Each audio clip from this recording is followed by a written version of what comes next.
Enter his gates with thanksgiving in your hearts. Enter his courts with praise. Enter his gates with thanksgiving in your hearts, for he has made me glad. He has made me glad. He has made me glad. Jesus has made me glad. Enter his courts with thanksgiving in your hearts, for he has made me glad. Let us begin this Holy Eucharist in the name of the Father, and of the Son, and of the Holy Spirit. The grace of our Lord Jesus Christ, and the love of God, and the communion of the Holy Spirit be with you all. We offer this Mass and we pray for the following intentions. For the deceased souls of the priests, religious and parishioners of St. Francis Xavier Church, for the soul of Rosie Menezes, Christina and Eugenio D'Souza, Septena Mas, Ben George, Bella Albuquerque, John and Felicidad Mascarenas, Lucy Lobo, Mansmind Mas, Higino George, Justina Albuquerque, for the souls of the De Costa, De Silva, Rodriguez and Chu families, for the souls in purgatory, Basil Dennis, Francis De Cunha, Thomas D'Souza, Albertina Vaz, Avito Fernandez, João Manuel Mendes, Anita Barbosa, Joachim and Piedad Rodriguez, John and Inasin Gudino, Dennis Fernandez, Teotonio Rodriguez, Alba and Mario Gomes, Reynold Disa, Jose Manuel Costa, Natalie Barreto, Calista Santana Fernandez, Matthias de Cruz, Luisa Leonard Fernandez, Linda and Ben George, Maria de Costa and Armando de Costa, Paul Francis Fernandez. Mass offered also for God-fearing Catholic life partner, for Asmita, Abby, Luz, Sean and others, for the good health of Rodney Lobo, Claire de Mello, Joaquina Pereira, Auntie Olga, Samantha Disa and Philo de Souza. Thanksgiving in honor of Our Lady of Velankani. Thanksgiving offered by Dulciano and Natalie Fernandez. Thanksgiving offered by members of the St. Francis of Assisi community, Dabul. My dear brothers and sisters, in addition to all these intentions, we also are praying in a special way during this Mass, because it's the feast of Piety Home which finds itself in our parish, and therefore in a special way we pray today for all the members, for all the residents of Piety Home, for those who work there, and for all the benefactors. And we ask the Lord for grace and strength for all those people who are associated with this project, because the Piety Home is a living testament in a certain way to speak of faith being demonstrated into action, and which is a core theme of the gospel message today, that faith has to be lived in action, and Piety Home is a witness, a testimony to faith being lived in action. And therefore let us pray during this Eucharist for Piety Home, its residents and all those involved, that we may also remain faithful to the vision of its founder, Dr. Domingo Caetano de Souza, and that we may keep God at the center of our daily activity and life in the home. Let us pause for a few moments in silence, call to mind our sins and our failings as we prepare ourselves for this Eucharistic celebration. I confess to Almighty God and to you, my brothers and sisters, that I have greatly sinned in my thoughts and in my words, in what I have done and in what I have failed to do, through my most grievous fault. And therefore I ask the Blessed Mary, ever Virgin, all the angels and saints, and to you, my brothers and sisters, to pray for me to the Lord our God. May Almighty God have mercy on us, forgive us our sins, and bring us to everlasting life.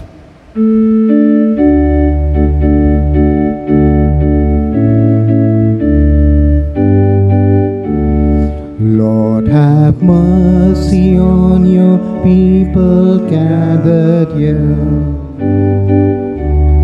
Christ, have mercy on your people gathered here. We confess we have sinned in thoughts, words and deeds. Lord, have mercy on your people gathered here. Let us now praise God in the words of the Gloria.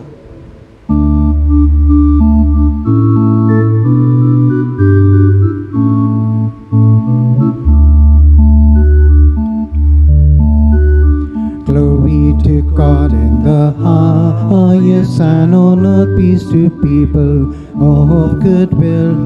Glory to God in the highest, and on earth peace to people of good will.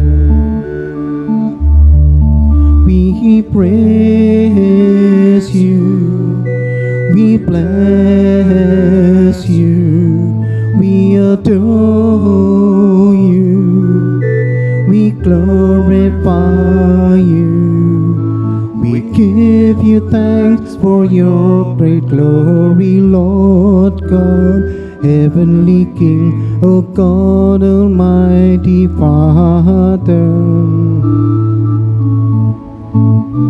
Glory to God in the highest, and on earth peace to people of good will. Glory to God in the highest, and on earth peace to people of good will. Lord Jesus Christ, only begotten Son, Lord God, Lamb of God, Son of the Father, you take away the sins of the world. Have mercy on us. You take away the sins of the world. Have mercy on us. Seated at the right hand of the Father, have mercy on us. Glory to God in the highest, and on earth peace to people of good will. Glory to God in the highest, and on earth peace to people of good will. For you alone are the Holy One, you alone are the Lord, you alone are the Most High, Jesus Christ, with the Holy Spirit in the glory of God the Father. Glory to God in the highest, and on earth peace to people of good will. Glory to God in the highest, and on earth peace to people of good will.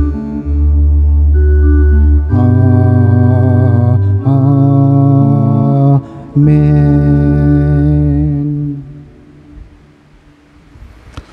Let us pray. May your grace, O Lord, we pray, at all times go before us and follow after, and make us always determined to carry out good works.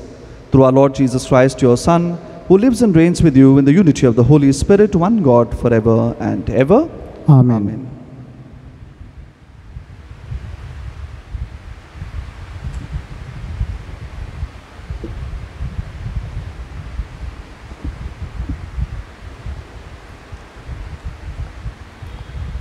इजियास प्रवादाचे पुस्तका वयले वाचप. त्या पर्वतार दोलबाराचो सर्वेस्पोर सगळ्या पोरजांक बऱ्या बऱ्या जिन्सांच्या एक जेवण तयार करतलो, आनी त्या जेवणार बऱ्यांतलो बरो सोरो वांटतलो.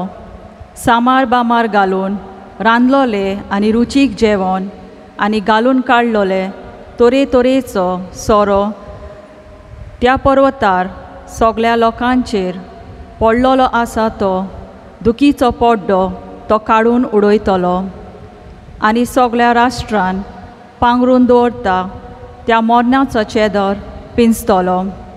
सासणांक मोर्नाचे भस्म करतलो, आनी सगळ्यांचे पोल्यांचे दुखांची वांगतात ती दोनी सर्वेस्पोर पयस काडटलो.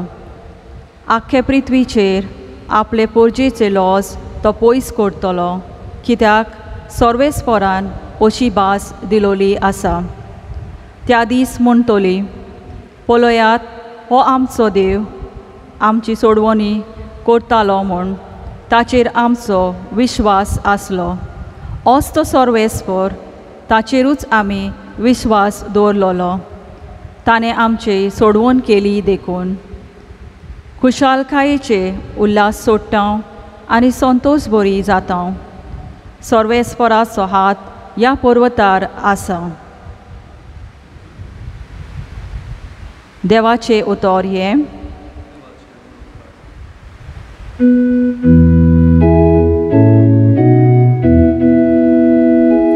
The Lord is my shepherd, there is nothing I shall want.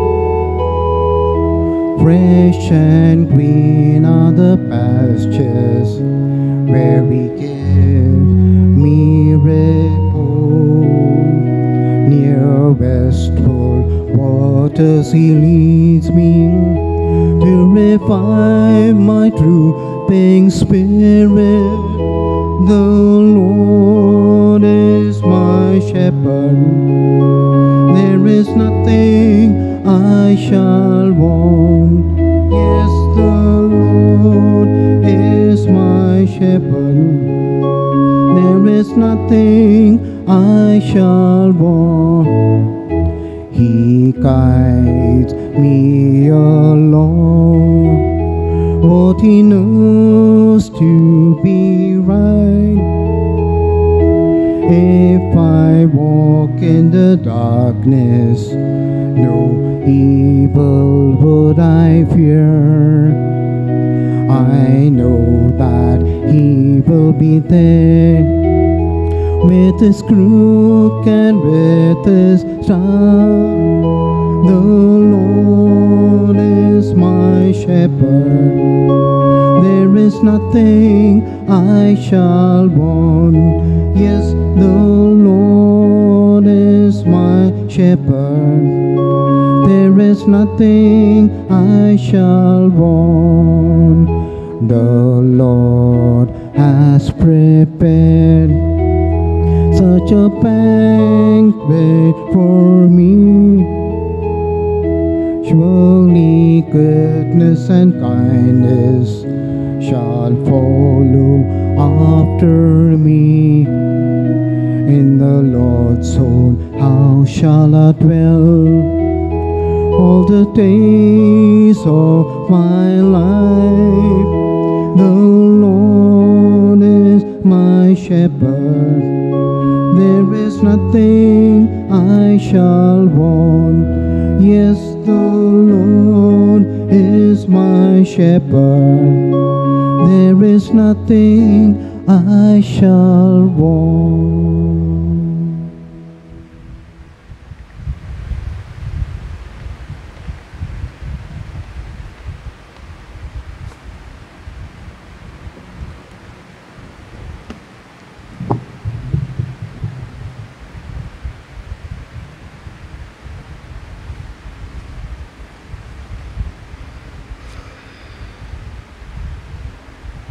Second reading, a reading from the letter of St. Paul to the Philippians. There is nothing I cannot master with the help of the one who gives me strength. I know how to be poor, and I know how to be rich too. I have been through my initiation, and now I am ready for anything, anywhere. Full stomach or empty stomach, poverty or plenty. There is nothing I cannot master with the help of the one who gives me strength. All the same, it was good of you to share with me in my hardships. In return, my God will fulfill all your needs in Christ Jesus as lavishly as only God can. Glory to God, our Father, forever and ever. Amen. The word of the Lord. Thanks be to God. I need to stand for the gospel.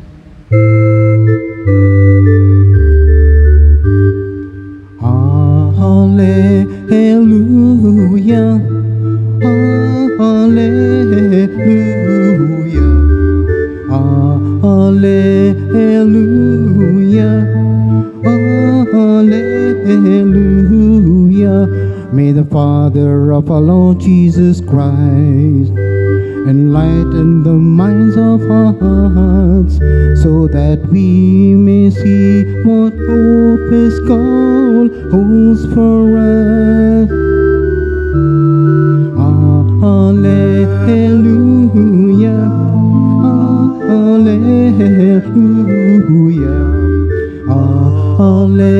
Hallelujah.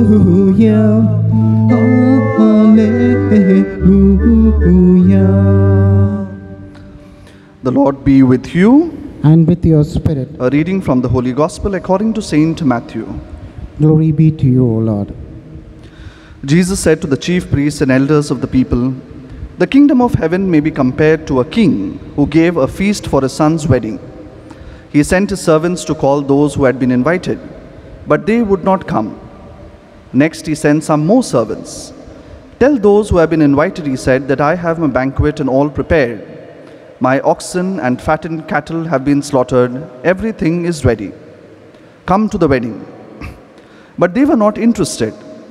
One went off to his farm, another to his business, and the rest seized his servants, maltreated them, and killed them. The king was furious. He dispatched his troops, destroyed those murderers, and burnt their town. And then he said to his servants, 'The wedding is ready, but as those who were invited proved to be unworthy, go to the crossroads in the town and invite everyone you can find to the wedding.' So these servants went out onto the roads and collected together everyone they could find, bad and good alike. And the wedding hall was filled with guests. When the king came in to look at the guests, he noticed one man who was not wearing a wedding garment, and he said to him, 'How did you get in here, my friend, without a wedding garment?' But the man was silent. Then the king said to the attendants, 'Bind him hand and foot and throw him out into the dark, where there will be weeping and grinding of teeth. For many are called, but few are chosen.'" The Gospel of the Lord.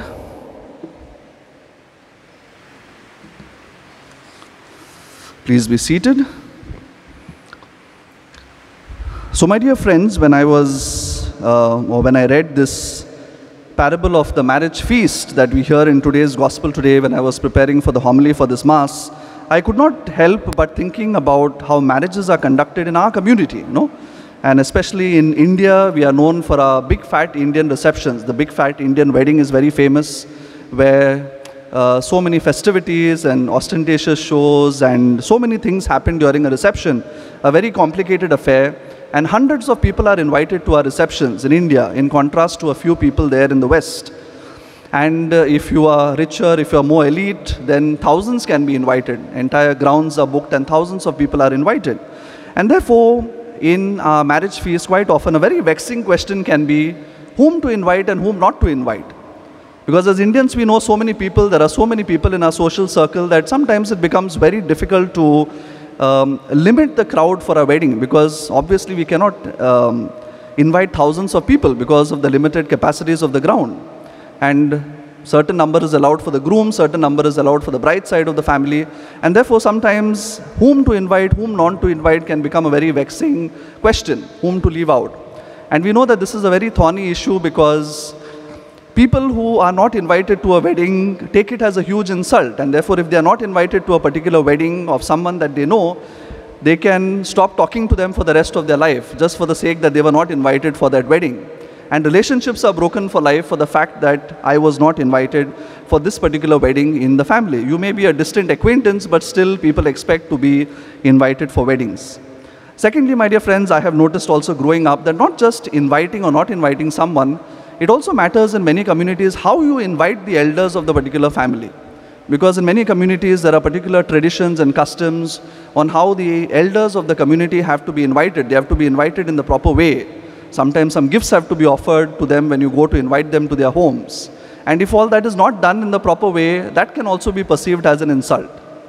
And hell hath no fury if you happen to send the invitation by courier or post just because you don't have time to go to their house. they will take it as a big insult. Today's younger generation, they don't mind sending invites over WhatsApp or email to their friends and acquaintances, to their office colleagues, maybe to their friends, because younger people, for them, this does not really matter so much how you invite. As long as you send them the details of the reception, they say, I will be there for the reception. But that is not the case for the elderly, for the adults in the community. They have to be invited in a certain way, because that is the tradition of the communities in which they were brought up in. So it's a big deal of how you invite certain people as well. And then, my dear friends, we also know the downside of marriages in India, especially among poor families, for example, because even if you are poor, even if you can't afford a big reception, people are expected to throw huge receptions and do marriages in a certain way. Otherwise, they can be socially ostracized from the community. And therefore, this is a big problem in India, not just among the Christian community, but more so if you look at the general landscape in India, that many poor families who can't afford a reception also, who can't afford a wedding, they quite often borrow huge amounts of sums of money from money lenders in order to marry off their sons and daughters in a particular way. And then they can enter into debt for life because of spending lakhs of rupees for a particular reception that they cannot afford. And therefore, marriages also become an entry into poverty. For some families, they enter into the trappings of poverty because of the huge receptions that they have to throw. But now in our current situation during the pandemic, I feel that things may change in the future, maybe in the urban areas, maybe in the cities, with respect to receptions, maybe things can change.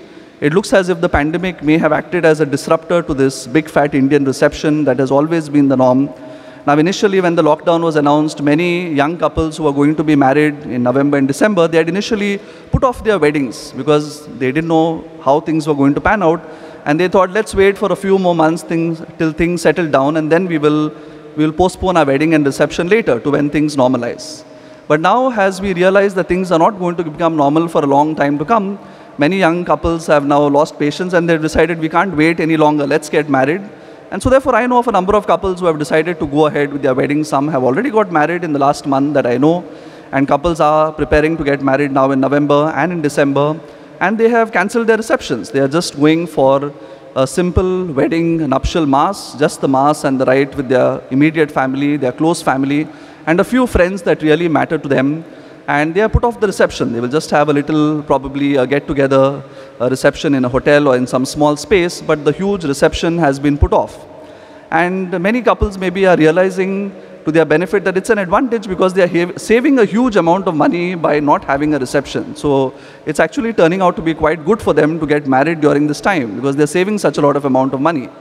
And I feel that even after the lockdown is over, many couples may choose in the future also to do away with big receptions and only celebrate their weddings with their few close family members, the people who really matter for them in their life.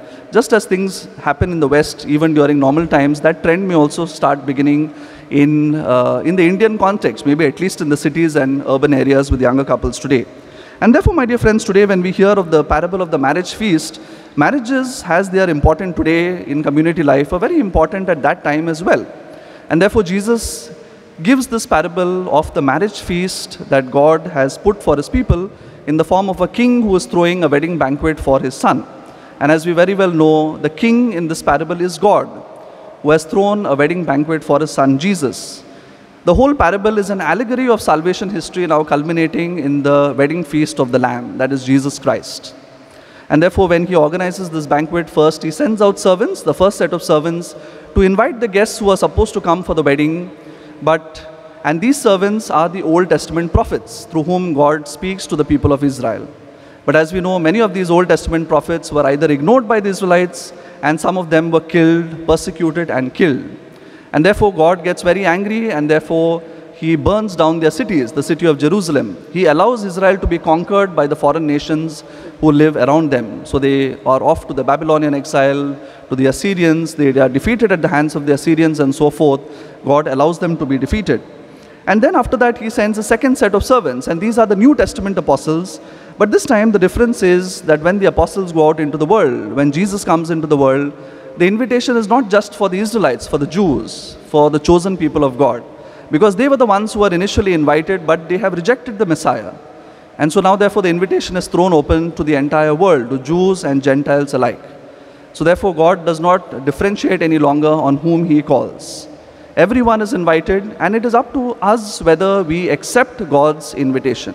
If you accept God's invitation, you are admitted to the heavenly banquet. And that banquet, as we know in the New Testament, is the Eucharistic banquet that we celebrate at Mass.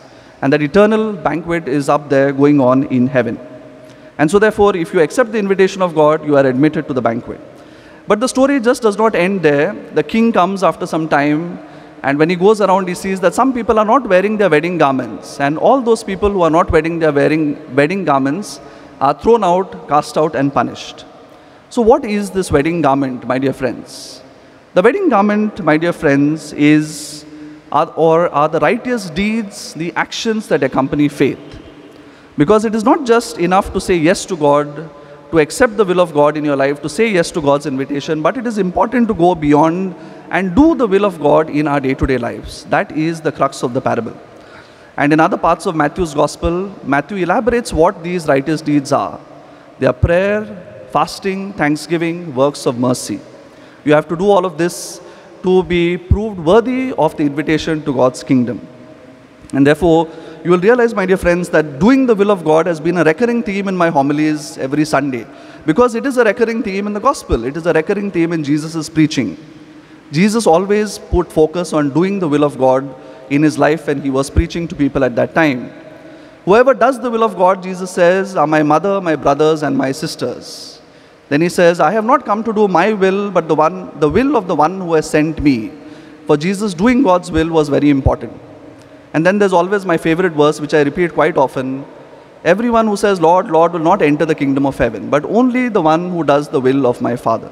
So Jesus is very clear in his preaching throughout that only people who do the will of God will be admitted into the heavenly banquet. It is not just enough to be a Christian by name. We have to do the will of God in our day-to-day lives. And therefore, the second part of this wedding garment, my dear friends, now we see that in the parable, when the servants go out to invite, they invite not just the Jews and Gentiles, anyone they can find on the streets, but among them, as the parable tells us, are both good and bad alike. So it is not as if only the good people are invited into the wedding banquet. The parable says both the good and the bad were invited equally. And this, my dear friends, was a recognition in the early church community of Matthew that the church was not a perfect institution, that the members of the early church were not perfect people. There were all types of people in the early church. There were some who were very holy, they used to live saintly lives. But on the other end of the spectrum, there were also people who were steeped into a life of sin, but were refusing to give up that sin. They were stubborn and they were stuck to their life of sin, not refusing to change their ways, refusing to turn back to God. And therefore, maybe this parable is also addressed in a certain way to these people, that they have to change their ways once they have been admitted to the Eucharistic banquet. Now, one may say that if a man was just picked up from the street and invited to the wedding banquet, he does not have a wedding garment. So how can you blame him for not having a wedding garment? But that is missing the point of the parable. Because the king's inspection does not happen immediately. It happens after some time. And the king's inspection in the parable is a symbol of the last judgment that will take place at the end of time. And therefore, it is not enough just to be admitted to the Eucharistic banquet. Just because you are admitted into the Eucharistic banquet does not give you a license to remain bad the whole time. You have to find a wedding garment, you have to maybe borrow it from someone else, you have to put it on, and you have to make yourself worthy for that moment when the king will appear on the scene. You cannot remain in your original state forever. You may not have been good when you are admitted into the banquet, but then you have to change yourself to prepare for the king who is to come. And therefore, my dear friends, this is also a very important message of the parable, that no matter on what stage of the spiritual journey we may find ourselves in life, we have to put on the wedding garment and prepare ourselves for the final judgment. We cannot remain stagnant in the spiritual state that we are. We have to be constantly improving. And therefore, we see, my dear friends, today in the readings, even in the prophet, in the first reading today, the prophet Isaiah also speaks about a heavenly banquet that the Lord has put out for his people on the holy mountain of Jerusalem. And the good news for the people of Israel is that this banquet is a great feast of rich food and choicest of wines. But the bad news on the other side for the people of Israel is that it is not just them who have been invited to the wedding, to the heavenly banquet, but even the Gentiles. The Israelites thought themselves as a privileged nation, and that they were the only ones probably who had to be invited to God. They had a special relationship with God, and therefore they despised the Gentiles, the Samaritans, and all the other people. They kept them away from the mainstream of society. But God now invites everyone to the holy mountain, Jews and Gentiles alike. And this can be bad news for the Jews who thought that they were a privileged people and that God's message was not available for anyone else. And therefore, my dear friends, today, therefore, if we see these readings, we see that God wants to enter into a deep relationship with all of us. And having a meal together is always a sign of intimacy. And therefore, there is a lot of eating and drinking involved in the Bible. The covenants made in the Bible are also associated with meals, with people sitting together to eat. And therefore, you know that also in weddings, for example, sometimes, quite often, the bride and groom, when they go to the buffet after the grace before meals, they quite often eat from the same plate. They just take one plate and they serve themselves on one plate and they share the food from the same plate to show people, to show that intimacy, that the love that they have for each other by sharing and eating from the same plate. Pope Francis said in one of his Wednesday audiences that after a few years, those same plates are being thrown across the house from one person to the other. But on the wedding day, people eat from the same plate. And so therefore, maybe in the future also, we should try eating from the same plate to show our love for one another. So therefore, my dear friends, we have to make ourselves worthy of the wedding banquet that God has invited us to. Like I said, we need to put on the wedding garment. And what are these wedding garments? Like I mentioned, fasting, prayer, almsgiving, not just to be done during special seasons of the church calendar, but throughout the year. It also means practicing the cardinal virtues in our life, the gifts of mercy, manifesting the gifts and fruits of the Holy Spirit in our lives. It is not just enough knowing what are the gifts and fruits of the Holy Spirit, but we must endeavor to practice those gifts and fruits in our life. Because the essence of Christian morality, of being a good moral person, there are two pillars.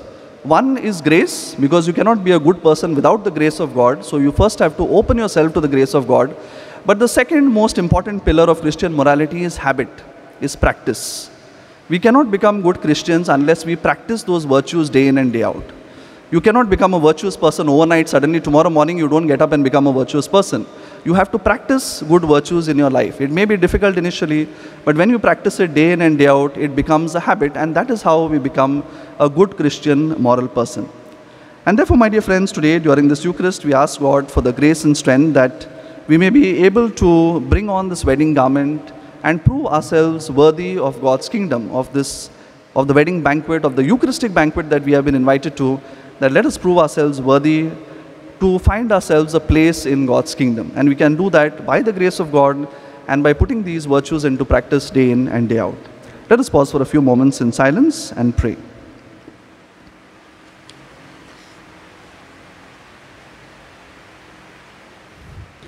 Let us now all stand and profess our faith in God. I believe in God, the Father Almighty, creator of heaven and earth, and in Jesus Christ, his only Son, our Lord, who was conceived by the Holy Spirit, born of the Virgin Mary, suffered under Pontius Pilate, was crucified, died, and was buried. He descended into hell. On the third day he rose again from the dead. He ascended into heaven and is seated at the right hand of God, the Father Almighty. From there he will come to judge the living and the dead. I believe in the Holy Spirit, the Holy Catholic Church, the communion of saints, the forgiveness of sins, the resurrection of the body, and life everlasting. Amen. God invites us by prayer and petition with thanksgiving to make our requests known to Him. Let us confidently bring our prayers before Him. Our response will be, Lord, hear our prayer. All together. Lord, hear our prayer. We pray for all the members of the Church that we may be open to God's invitation to change in our lives. Let us pray to the Lord. Lord, hear our prayer. We pray for all those in authority that they may be open to following the constitution laid down by their respective countries and be open to God's Spirit. We pray to the Lord. Lord, hear our prayer. We pray for all those who are hungry and malnourished, that their needs may be met from the abundance of the earth's resources. Let us pray to the Lord. Lord, hear our prayer. We pray for all those baptized that we may grow in Christian maturity and be effective witnesses of God's presence. Let us pray to the Lord. Lord, hear our prayer.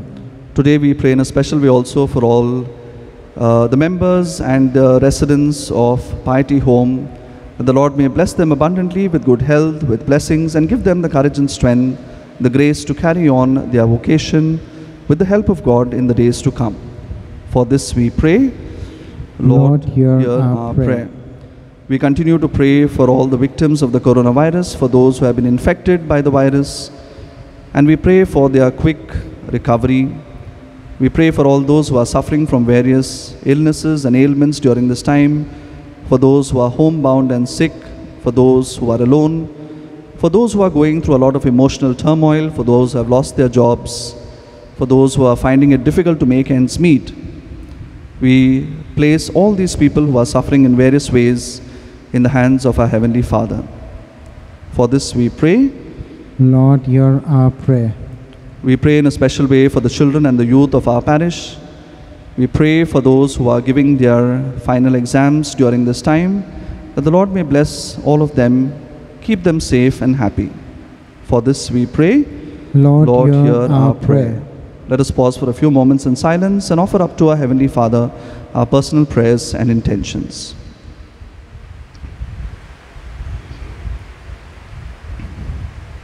For this we pray. Lord, hear our prayer.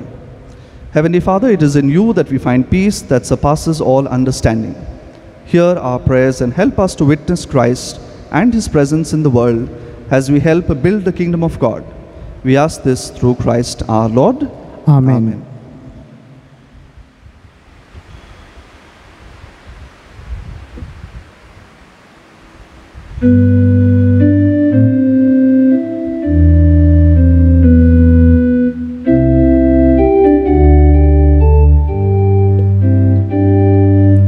Abba, Father, let us be yours and yours alone.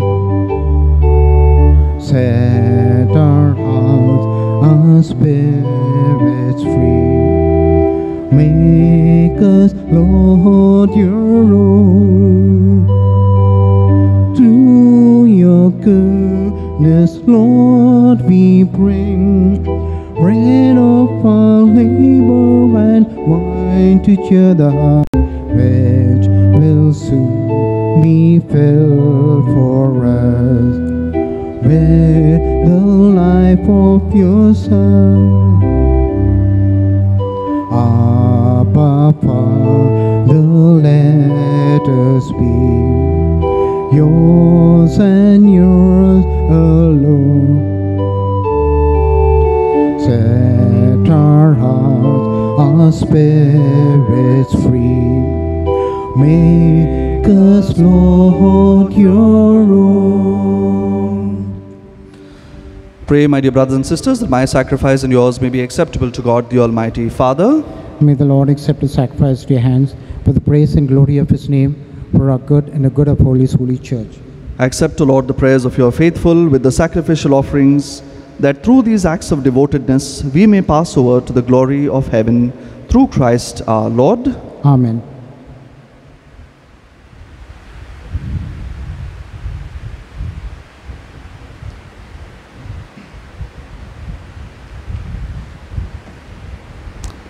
The Lord be with you. And with your spirit. Lift up your hearts. We lift them up to the Lord. Let us give thanks to the Lord our God. It is right and just. It is truly right and just, our duty and our salvation always and everywhere, to give you thanks, Lord, Holy Father, Almighty and eternal God. For you so loved the world that in your mercy you sent us the Redeemer, to live like us in all things but sin, so that you might love in us what you loved in your Son, by whose obedience we have been restored to those gifts of yours that by sinning we had lost in disobedience. And so, Lord, with all the angels and the saints, we too give you thanks. As an exaltation we acclaim.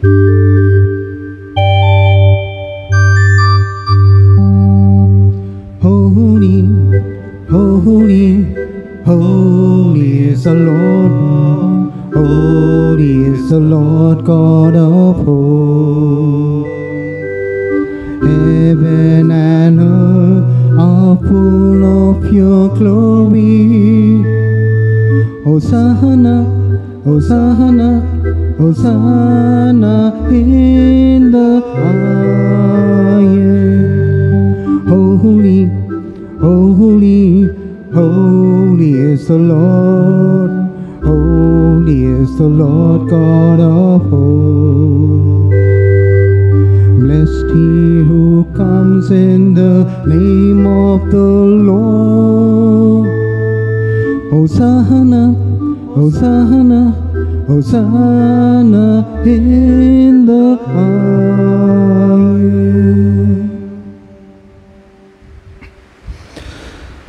You are indeed holy, O Lord, the fount of all holiness.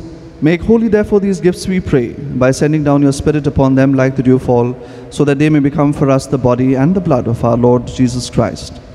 At the time he was betrayed and entered willingly into his passion, he took bread, and giving you thanks, he broke it and he gave it to his disciples, saying, "Take this, all of you, and eat of it, for this is my body, which will be given up for you."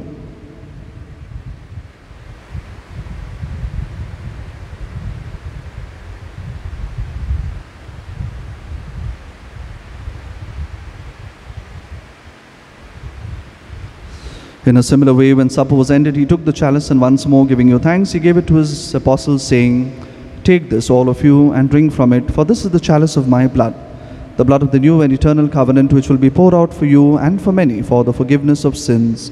Do this in memory of me."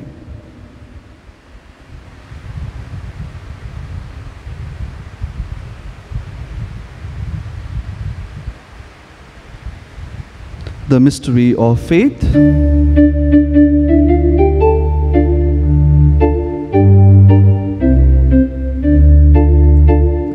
Lord, by your cross and resurrection, you have set us free.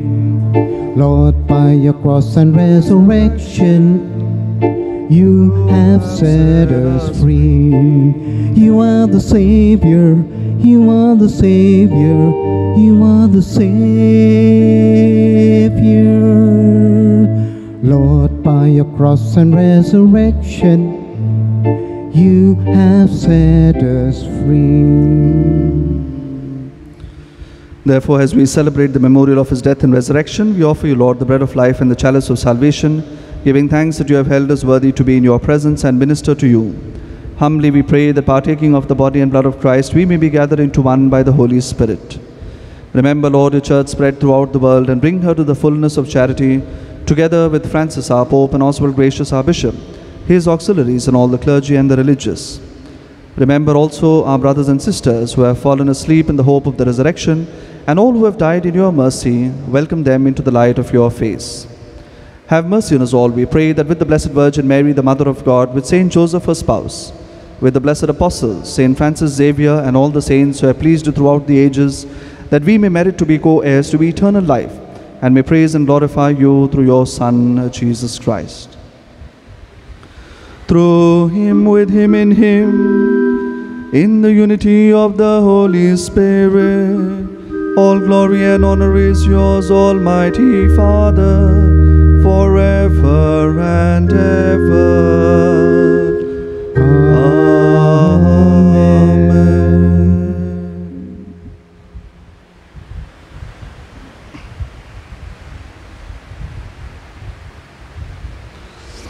At the Saviour's command and formed by divine teaching, we dare to say, Our Father, who art in heaven, hallowed be thy name. Thy kingdom come, thy will be done on earth as it is in heaven. Give us this day our daily bread, and forgive us our trespasses, as we forgive those who trespass against us.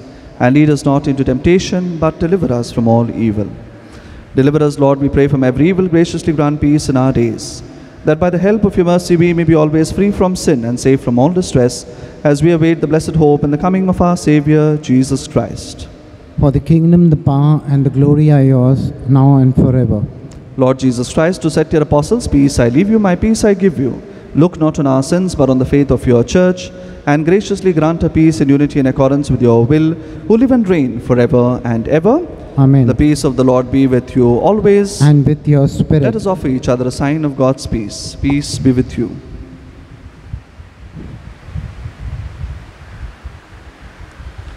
Lamb of God, you take away the sins of the world, have mercy on us. Lamb of God, you take away the sins of the world, have mercy on us. Lamb of God, you take away the sins of the world, grant us peace.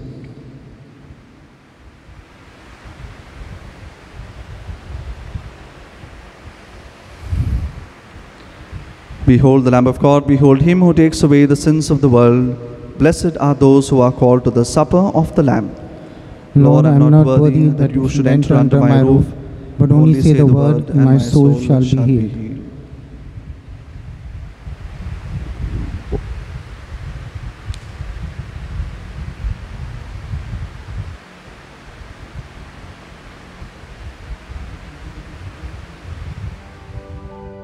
We now make our spiritual communion with the Lord.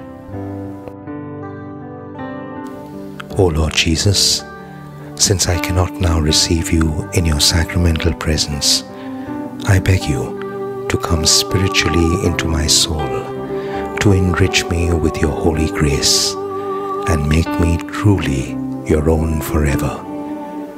O Jesus, living in Mary, come and live in me, in the spirit of your holiness, in the fullness of your power, in the communion of your mysteries, in the perfection of your ways.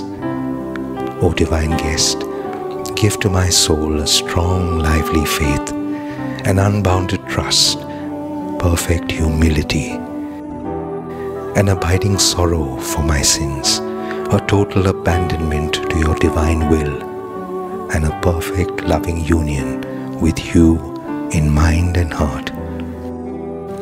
O Sacrament most holy, O Sacrament divine, all praise and all thanksgiving be every moment thine. Lord Jesus, thank you for the blessings and graces you have given me through this spiritual communion.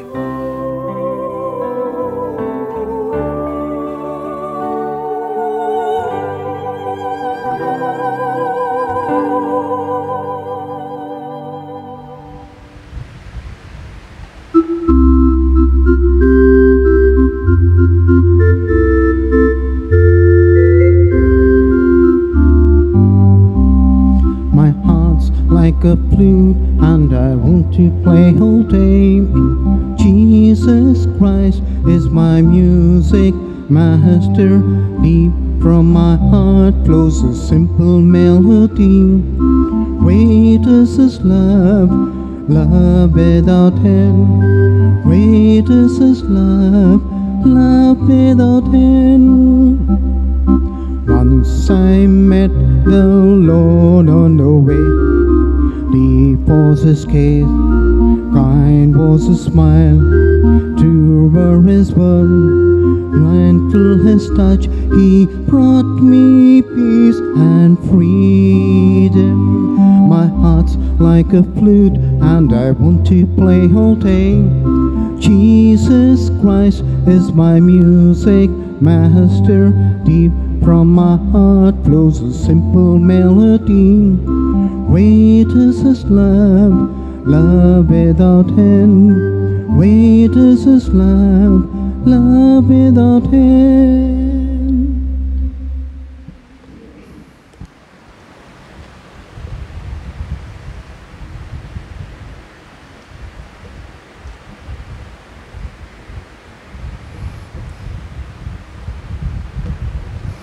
Let us pray. We entreat your majesty most humbly, O Lord, that as you feed us with the nourishment which comes from the most holy body and blood of your Son, so you may make us sharers of his divine nature, who lives and reigns forever and ever. Prayer for relief from the coronavirus. Almighty and merciful God, who show your love to all creation everywhere, hear graciously the prayers we make for all those affected by the coronavirus in various parts of the world. We come before you asking for a quick control of the outbreak, for a healing of those affected, for the victims and their families. We pray for the doctors doing research that an effective vaccine to combat the sickness is speedily found. We pray for the government and health authorities that they may take appropriate steps for the good of the people. We make this prayer through Christ our Lord. Amen.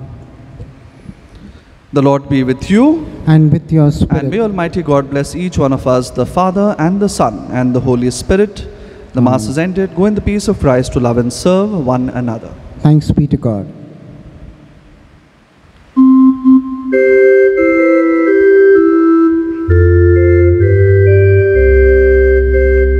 Thank you, Lord, for all you've done, things both great and small, and for Jesus Jesus Christ, your Son. Thank you most of all. You forgive us when we falter. You bring healing when we sin. You redeem our life from bondage and renew us deep faith. Thank you, Lord, for all you've done, things both great and small. And for Jesus Christ, your Son, thank you most of all.